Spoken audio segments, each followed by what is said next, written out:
Easy, it hurts. Her voice cracked like the wind through broken glass. The words were small, trembling, swallowed by the heavy quiet of the barn. The rancher froze. His breath hitched, a rough sound that didn't belong to the man everyone said never flinched. His hands hovered midair, trembling just enough to betray the storm inside him. Dust floated in the narrow shaft of moonlight cutting through the rafters. Outside, the horses shifted restlessly, hooves thudding against the dirt. Inside, time had gone still. She sat on the old wooden table, clutching her arm, her face pale beneath streaks of sweat and dirt. The smell of iron, old hay, and fear filled the air. He hadn't meant for it to happen this way. He'd told her to wait, to trust him, that he'd handle it. But now she was here, hurt, and he was the only one who could help. His jaw tightened as he took a slow step forward. She flinched. His heart dropped a little lower. "Don't move," he said, his voice barely above a whisper. It came out rough but soft enough to sound like a promise. He crouched beside her, his fingers brushing against her skin. She winced. He felt it like a punch to the chest. It wasn't supposed to be this hard. Not for a man who'd stitched cattle and survived storms. But this was different. Her pain made his hands clumsy, his thoughts slow. The lantern flickered. A bead of sweat rolled down his temple. She tried to smile through the pain, but it didn't reach her eyes. "You said it'd be easy," she breathed. He swallowed. The sound echoed too loud in the quiet. "I did," he answered, steady but hollow. Her eyes searched his, desperate for something, comfort, courage, maybe truth. He didn't know if he had any of those left. The old boards creaked under his boots as he shifted closer. The smell of the night seeped in through the cracks, cold air, damp earth, faraway rain. He reached for the bandage again, his fingers brushing her wrist. She tensed, every muscle trembling. "It'll be over quick," he murmured, almost to himself. She closed her eyes. The barn fell silent. Only their breathing remained, uneven, human, and full of everything they didn't say. The storm had passed hours ago, but the air still carried its weight, thick, damp, and restless. The barn creaked as the wind pushed against it, like an old man refusing to yield. He stood near the doorway, hat low over his eyes, watching the faint streaks of dawn blur against the horizon. The night had taken too much out of both of them. His hands, still trembling from before, hung loose at his sides. Every muscle in his body wanted to move, to fix what had gone wrong, but the quiet between them was too heavy to break. She sat on a bale of hay, wrapping her arms around herself. Her breathing had slowed, but the pain hadn't left her face. It wasn't just the wound, it was something deeper, something she couldn't name. Her dress was torn at the sleeve where he'd bandaged her arm, the cloth darkened with spots of blood. Every so often she'd glance toward him, but her eyes would drop before they met his. Words gathered at the edge of her lips, but none dared to fall. He finally spoke. "You should rest," he said, voice low, almost hesitant. It was strange for him to sound unsure. The man who commanded horses and broke storms now stood unsure before a woman barely strong enough to stand. "I can't," she whispered. Her voice carried the kind of exhaustion that came from more than just pain. It was fear, guilt, and a long memory that refused to fade. He walked closer, his boots dragging through the straw. "You need to," he said again, softer this time. She didn't answer. Her gaze drifted to the old lantern flickering near the stall. Its light trembled, painting her face in tired gold. He crouched beside her. For a moment neither spoke. The smell of smoke and horses filled the silence. His eyes caught the thin cut running down her cheek, fresh, red against pale skin. He wondered how long she had been running before she came here. "You shouldn't have come alone," he said. Her laugh was dry, almost bitter. "I didn't have much of a choice." He looked away, jaw tightening. "You always got choices," he muttered. "Not the kind you'd understand." That stung more than it should have. He stood up, brushed the dust from his jeans, and turned toward the door. The morning light was stronger now, filtering through cracks in the barn walls. The world outside looked new, but it didn't feel that way. Everything between them felt like old wounds opening again. He remembered the last time he'd seen her, 2 years back at the county fair. She was laughing then, bright and untouchable. He'd watch from afar, hands deep in his pockets, trying not to care. But he did. He always did. When she showed up last night, bleeding and breathless, all the old feelings came flooding back. Fear, anger, love he'd buried under years of dust. Now she sat there, fragile and quiet, and he didn't know what to do with any of it. She caught him staring.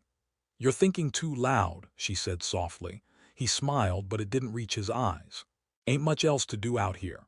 The horses shifted again, restless. One kicked at its stall. The sound snapped the moment, sharp and sudden. She flinched, clutching her arm. He turned instantly, the instinct to protect flaring again. "Easy," he said, reaching out before stopping himself. His hand hung in the air, useless. She noticed. The smallest frown touched her lips. "You don't have to treat me like I'll break," she said. "I ain't," he replied, but his voice gave him away. "You are." He didn't answer. The truth was, she was already broken, just not in a way he could fix. Minutes passed before she spoke again. "You still keep it?" she asked quietly. He frowned. "Keep what?" "The picture." He hesitated. His thumb brushed over the pocket of his coat where a small folded photograph still rested. "Yeah," he said finally. Didn't see much reason to throw it away. She smiled faintly, the kind of smile that hurts more than it comforts. "I didn't think you would." He wanted to ask why she left, why she didn't send word, why she showed up now, half broken and scared. But none of those questions would matter. The answers wouldn't make the night go away. The silence between them stretched again, long and fragile. He turned, reaching for a blanket from the nearby crate. "It's cold," he said, placing it over her shoulders. "Try to sleep." She looked up at him, eyes softer now. "You're still the same," she whispered. He shook his head. "No, I just don't know how to change." Outside, the wind picked up again, carrying the smell of wet grass and smoke. Somewhere far off, a dog barked. The sun was climbing slow, gold creeping through the cracks. The world was waking, but inside that barn it still felt like night. He sat down across from her, leaning back against a post. Neither spoke. The quiet wasn't empty anymore. It was heavy, alive with things unsaid. He closed his eyes, listening to the rhythm of her breathing, the faint rustle of straw, the heartbeat of the place they once called home. And for the first time in years, he felt something close to peace. But it was fragile, like a flame in the wind, one wrong breath away from fading. The sun had climbed high, but the barn still held the chill of the night before. Dust hung in the air like faint ghosts, catching the morning light in slow motion. He stood at the workbench, hands deep in a bucket of murky water, rinsing the blood from the cloth he'd used on her arm. The red swirled and vanished, leaving only pale ripples. His jaw clenched as he stared at them. It felt like watching guilt dissolve but never disappear. Behind him, she stirred. The rustle of hay broke the quiet. He turned halfway, just enough to see her pulling herself up, the blanket slipping from her shoulders. Her face looked softer now, but her eyes were still sharp, searching. "You should have stayed still," he said. "I've been still long enough," she murmured. Her voice was hoarse, dry as the dirt road outside. He wiped his hands on his jeans and walked toward her. "You shouldn't move till that arm sets right." She met his eyes, and for a moment neither spoke. Then she looked away. "You always were the bossy one." Somebody had to be. A flicker of something passed between them, half memory, half warning. The air thickened with it. He could smell the faint smoke of his lantern, mixed with her perfume, worn and faded but still there. It pulled something out of him he didn't want to feel again. She reached for the small cup of water by her side, hand trembling. He noticed and caught it before she could spill. Their fingers brushed. She froze. He did too. The silence between them buzzed like a live wire. "Thank you," she said quietly. He nodded, his throat too tight for words. He handed her the cup and stepped back, needing space. She took a slow sip, her gaze drifting to the crack in the wall where sunlight slipped through. "You ever think about leaving this place?" she asked suddenly. He gave a short laugh. "Every damn day. But the land don't let go that easy. Maybe you just never tried hard enough." He looked at her, really looked this time. "You did, and look where that got you." The words hit harder than he meant them to. She flinched, eyes dropping. He cursed under his breath. I didn't mean. Yes, you did, she cut in softly. And maybe you're right. The barn went quiet again, the kind of quiet that hums deep in your chest. Somewhere outside, a bird called, breaking the silence just long enough to make it heavier when it came back. She set the cup down and pressed her good hand against her arm. It's not just the wound, she said after a while. It's everything.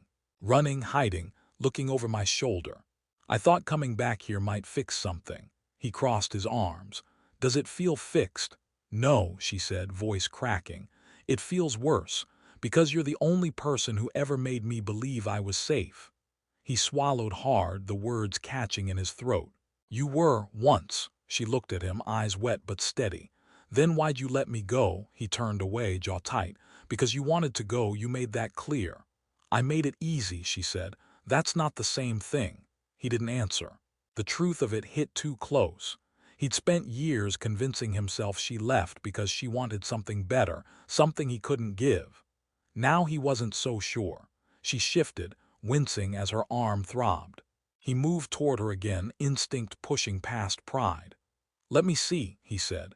She hesitated, then nodded.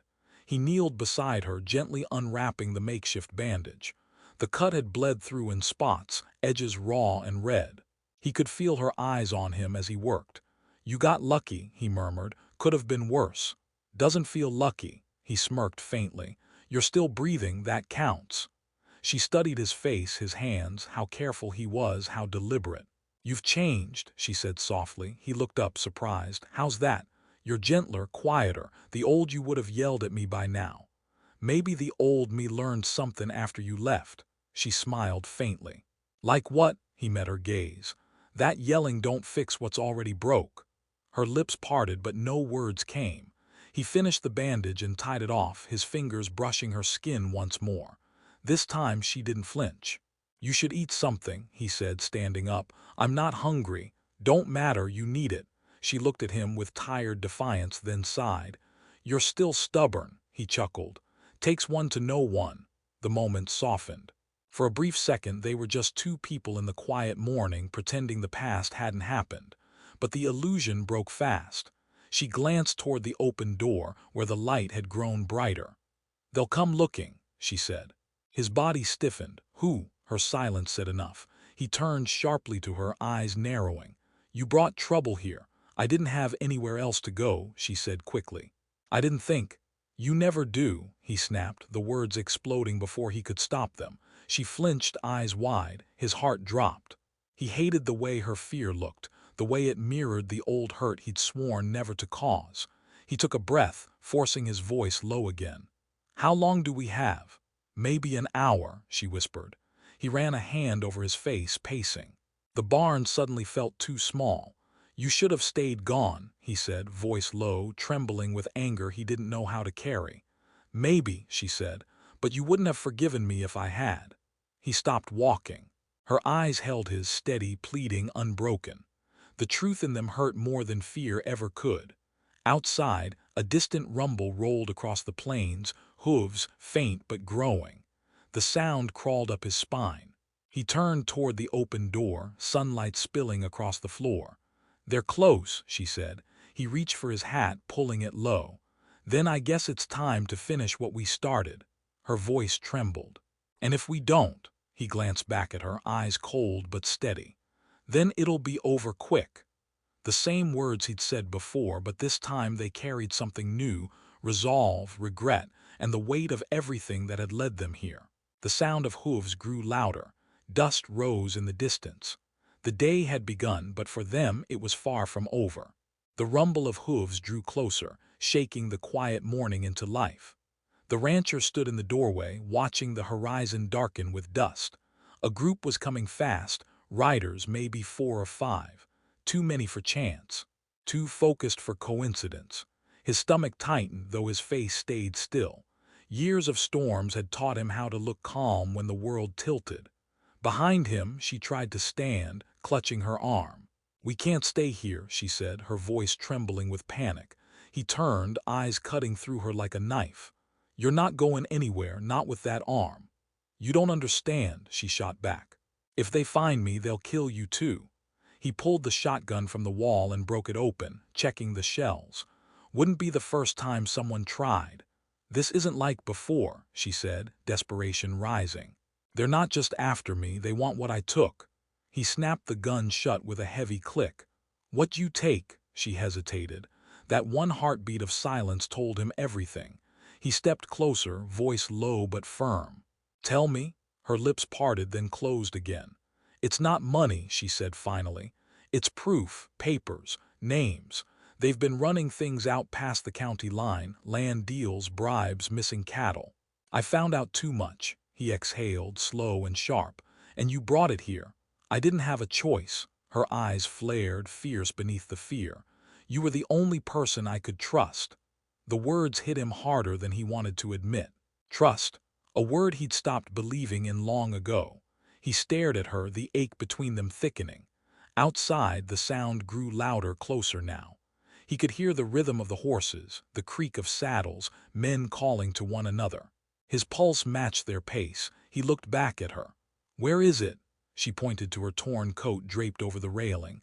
Inside the pocket.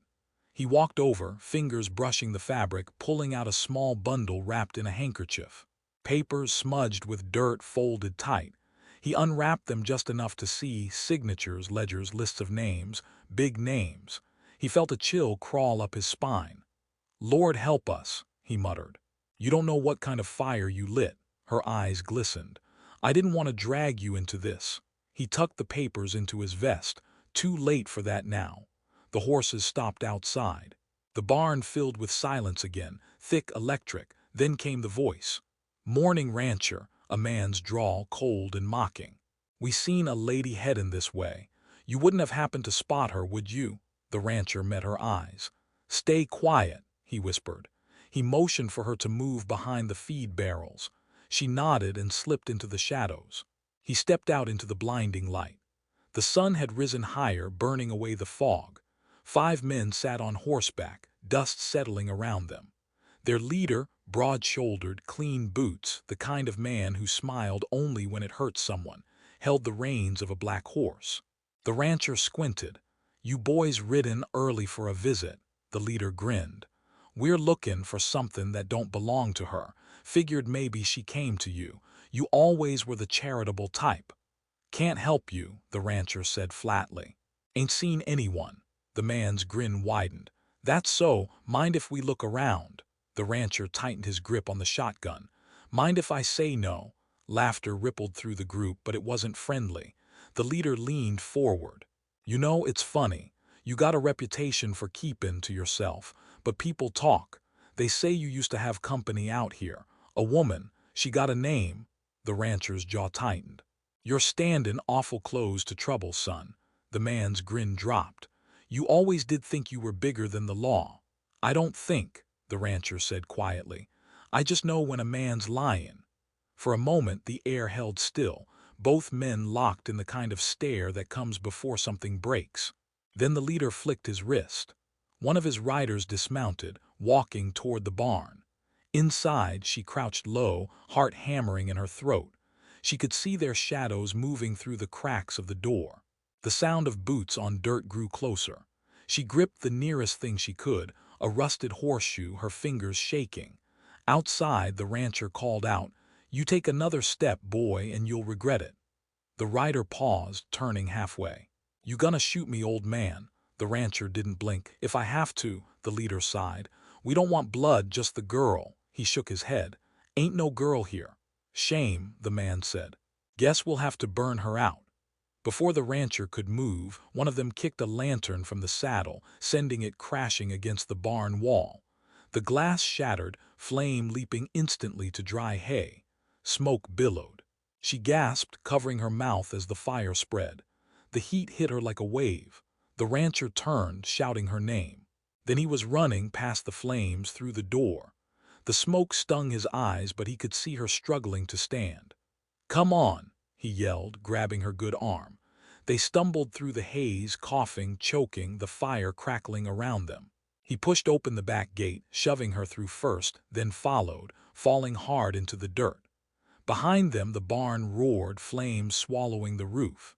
She looked back. tears cutting clean lines through the soot on her cheeks. "I'm sorry," she whispered. He looked at her, chest heaving. "Don't be, it's just wood." But the look in his eyes said otherwise. That barn held everything he'd built, everything he'd buried. Voices echoed again, the riders circling the property, shouting orders.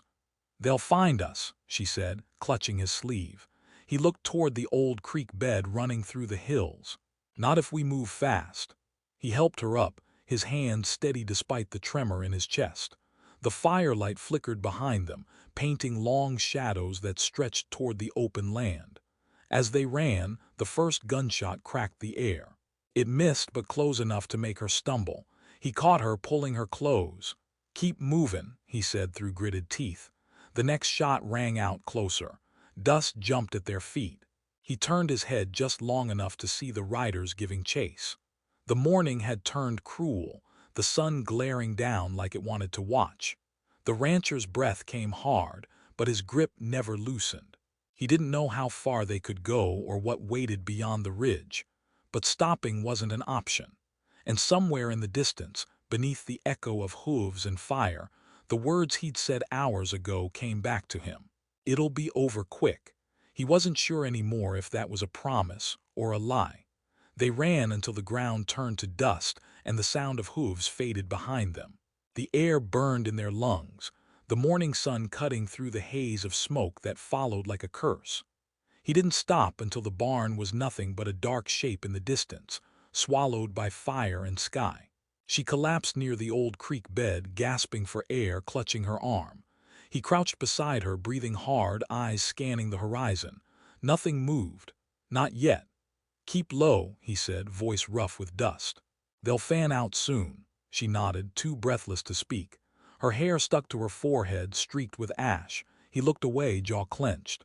The woman who'd once walked out of his life like a summer storm had come back, dragging danger behind her. And still, he couldn't walk away. He filled his hands with creek water, cold and clear, and brought it to her lips. She drank shakily, then let her head fall against the bank. "They'll follow the smoke," she whispered. "They'll follow your tracks," he corrected.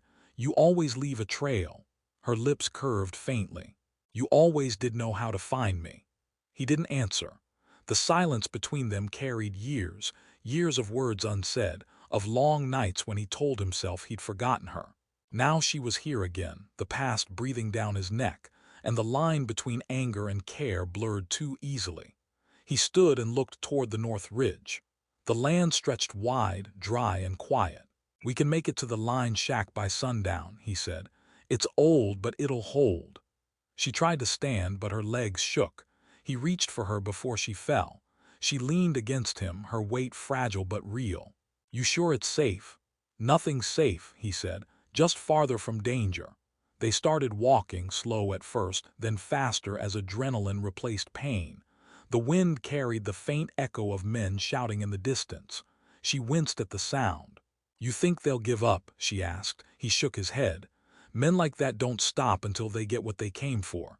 She was quiet for a long moment. "And what about you? What you come for?" He didn't look at her. "Didn't plan on common for anything." The landscape changed as they moved. Dry grass gave way to rock, then to the broken fence lines of forgotten land. The sun climbed high, burning away the morning chill. Sweat ran down his neck, his shirt clinging to his back. She stumbled twice, catching herself each time, her stubbornness stronger than her strength. By midday, they found a cluster of trees near a stretch of dry land where the creek widened and pooled. He led her under the shade and dropped his pack. "Rest here," he said. She sank to the ground, breathing hard. He crouched nearby, eyes still scanning the open land. The silence felt fragile, like something that could shatter with a single wrong move. After a while, she spoke again. "You didn't ask why I came back. I figured you'd tell me if it mattered." "It matters," she said softly, "more than you know." He looked at her but didn't speak. She took a deep breath. "After I left, I thought I could start over. But you can't run from people who already own the road ahead. I tried to expose what they were doing, but I didn't realize how deep it went. The sheriff, the banker, even the preacher, they're all in it. When I found out, they sent men to shut me up." He frowned. You should have gone to the city, someone who could protect you. They have hands there too, she said. The only place they wouldn't look first was here, he sighed. You picked the worst kind of safe place. Or the only one that ever felt real. The words hung between them, too heavy to ignore. He busied himself by cleaning his gun, pretending the sound of metal and cloth was more important than what she'd said. The sun began to fall, painting the sky in bruised orange. The world looked peaceful again, but both of them knew peace didn't last. She leaned back against a tree, eyes half closed. Do you ever wish things had gone different? He paused. Every day. Then why didn't you stop me? He stared at her, jaw tight. Because I loved you too much to make you stay. The silence that followed wasn't empty. It was full of everything they'd never said. She blinked back, tears hiding behind a small, sad smile. He looked away, pretending not to see. The wind picked up, carrying the faint scent of smoke again. His gut tightened. They're close. She sat up, heart racing. How do you know? He pointed east. A thin thread of dust curled into the air, moving fast. Riders, 2, maybe 3, her breath caught. We can't run again. No, he said quietly. But we can make a stand. She looked at him, fear flickering with something else, trust. You think we can win? He loaded a shell into the gun, the sound crisp and final. Don't know about winning. Just know they'll remember trying. She almost smiled. That's the man I remember. He glanced at her, then nodded toward the trees. Stay behind me. If things go bad, you take the papers and run north. Don't stop for anything. She reached out, her fingers brushing his hand. You're not dying here, you hear me?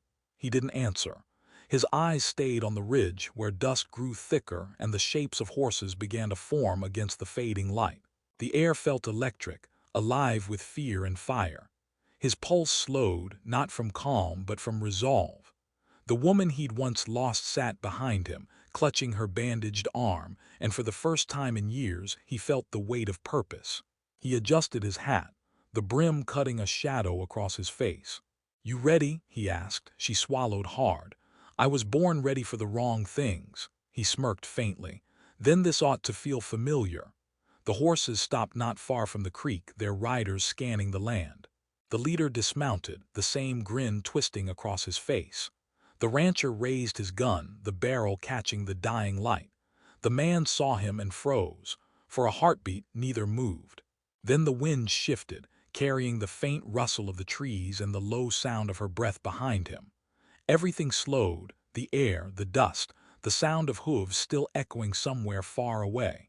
The world held its breath, and the rancher, standing between past and promise, tightened his finger on the trigger.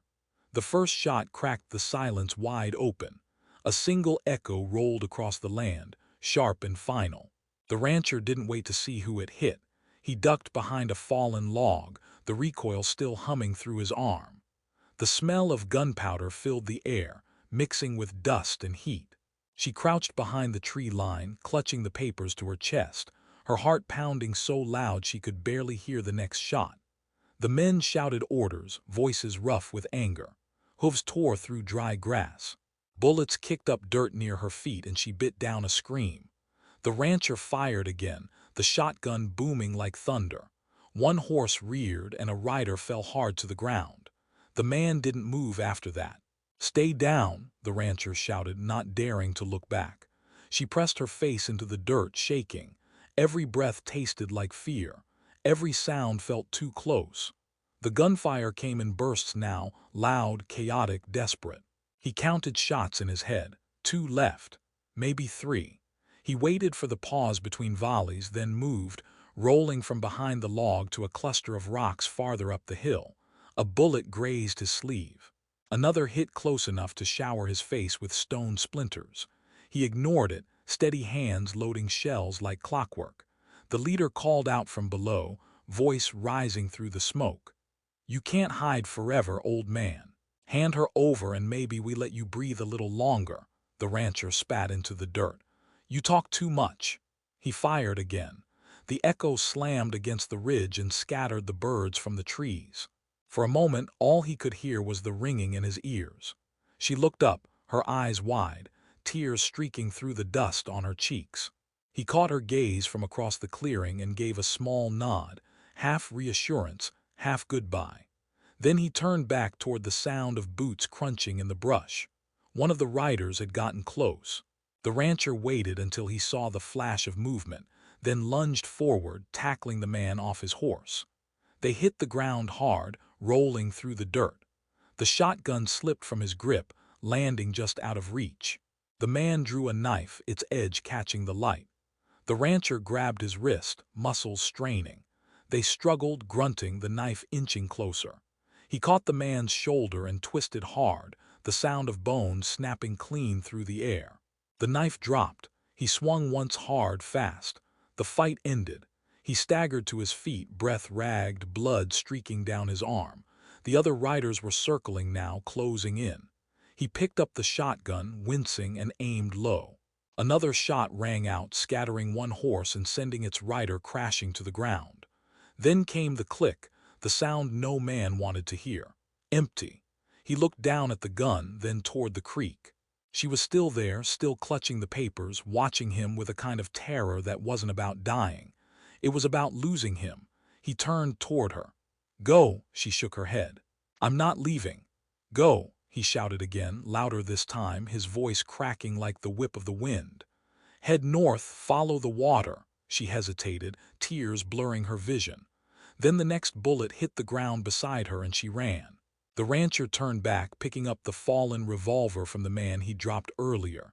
It was half-loaded. He checked the chamber, then fired once, clean shot, center mass. The third rider fell, only one left now.